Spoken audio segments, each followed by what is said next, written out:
I've been using this for a while now, so I figured I would share some thoughts from actual cooks, not just reading off a sheet.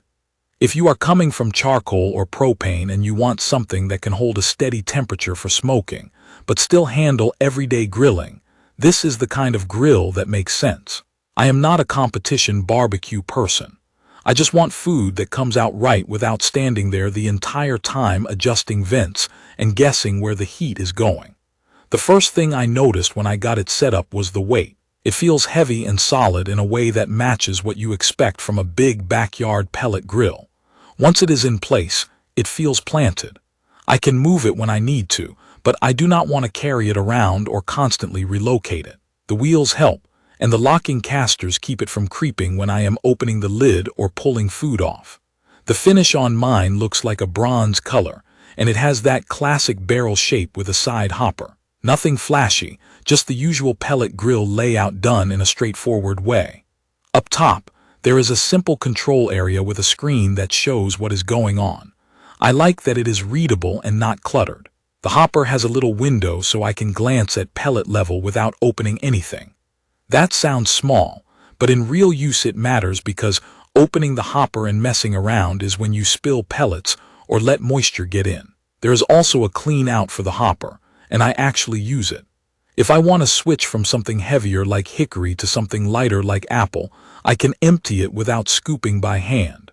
It is not perfect, but it is way easier than tipping a bag around and trying to guess what is left in there.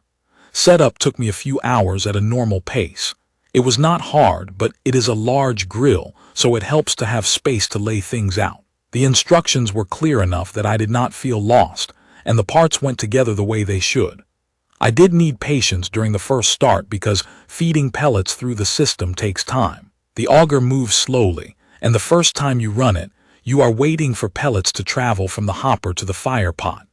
If you are new to pellet grills, that wait can feel like something is wrong, but it is just how it works.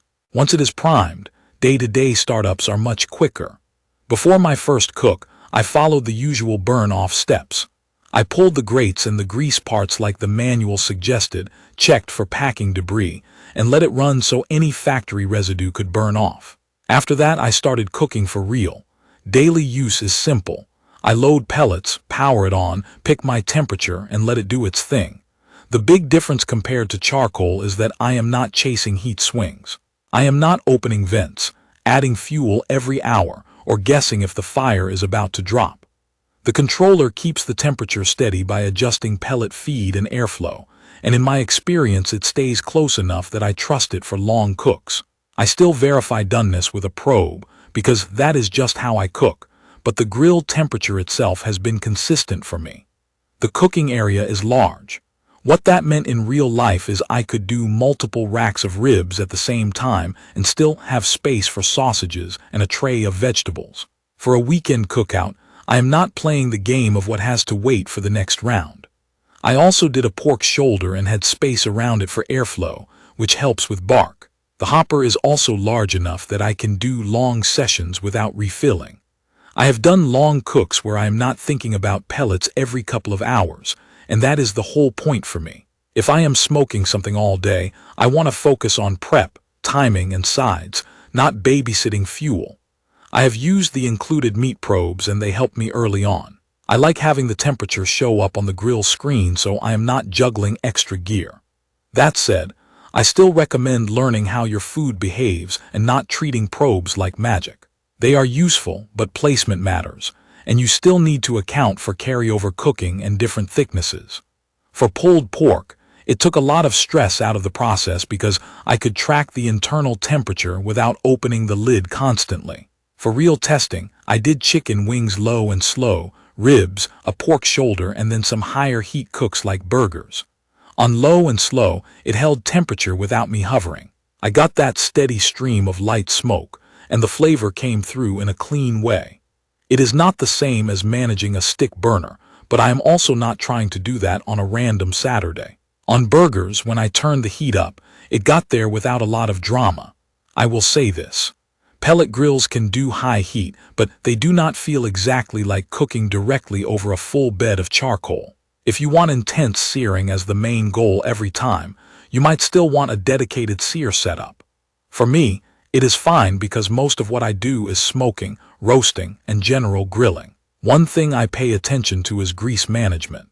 If you let the grease tray build up, you are asking for a mess, and potentially a flare-up in the wrong conditions. I empty the grease bucket and wipe things down after cooks, especially after anything fatty like chicken thighs or pork shoulder. Every few cooks, I clean out the fire pot area. When ash builds up, performance can get weird and you might see slower ignition or less stable heat.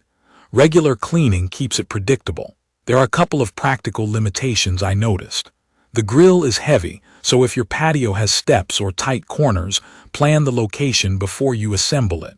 Also, pellet grills do not love wet weather. I keep pellets dry and I use the cover when it is not in use. If pellets absorb moisture, they can swell and cause feeding issues, and I do not want to deal with that. The other thing is noise. You will hear the fan and the auger working. It is not loud, but it is not silent either. I noticed it most during quiet evenings. I also want to address controls and connectivity. This model is really about the grill doing the work on its own with the onboard controller and the screen. I am not using a phone application here because this grill is not something I rely on for phone-based control in my routine. I am usually outside checking on food anyway, and the display plus the probes cover what I need. If you are the type who wants to monitor a cook from the grocery store, you should confirm the exact features you want before you buy any pellet grill. For my use, simple and consistent matters more than extra software. After cooking on it for a while, my overall impression is that it is built to be used regularly. It feels sturdy, it holds temperature well, it has enough cooking space that I am not constantly working in batches, and it is approachable if you are new to pellets. The trade-off is that you need to accept the normal pellet grill routine, keeping pellets dry, cleaning ash, and doing basic grease maintenance. If you do that, it has been reliable for me and easy to live with. If you have questions about how I cooked something specific on it, or you are deciding between this and another style of grill, leave a comment and I will try to help. Subscribe to the channel for more videos like this, and thank you for watching.